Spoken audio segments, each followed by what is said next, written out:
GLP-1 receptor agonist, semaglutide, Ozempic, whatever you want to call it. This is a class of drugs that was originally designed to decrease blood sugar in type 2 diabetics, which it did very successfully, which is awesome. I don't know if you know this, but about 1 out of 3 Americans are either pre-diabetic or diabetic. That's an issue.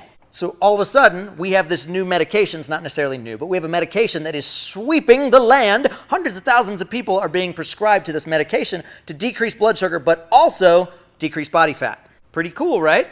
And just like any medication, there are side effects and there are consequences.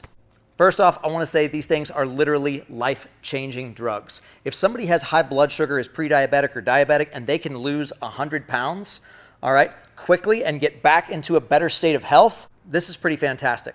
Here's one of the biggest issues I see, and I see this through the lens of a strength coach, so it's a little bit different. If someone wants to lose weight, in an ideal scenario, you want to lose mostly fat, a little bit of muscle. If you lose 20 pounds and 15 of that is fat and 5 of that is muscle, that's pretty solid.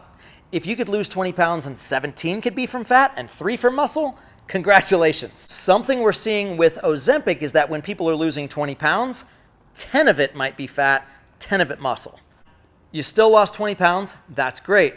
What we also know is the longer that you possess lean muscle mass, the stronger you're going to be and potentially the longer your lifespan. One of the biggest issues we see with Ozempic is that when people go off, they put the weight back on. But here's the thing, they're not putting back on muscle. So when you lose 20 pounds and 10 come from fat and 10 come from muscle, and you put 20 pounds back on, you're technically the same weight you were before, but you've lost 10 pounds of muscle. Now imagine doing that several times, losing that weight, gaining it back, losing that weight, gaining it back, every time decreasing your muscle mass. This is an issue. However, those who are engaged in strength training, specifically solid strength training 3 to 4 days a week, and also keeping their protein extremely high, about 1 gram per pound, they seem to be mitigating this muscle mass loss.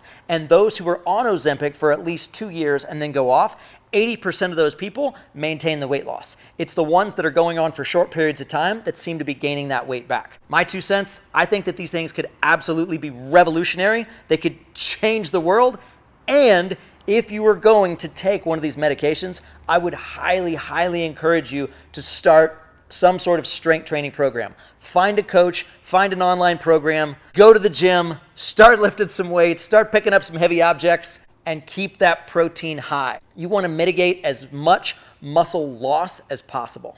These things can be life-changing, but you may have to change some of your lifestyle behaviors. Thanks for watching.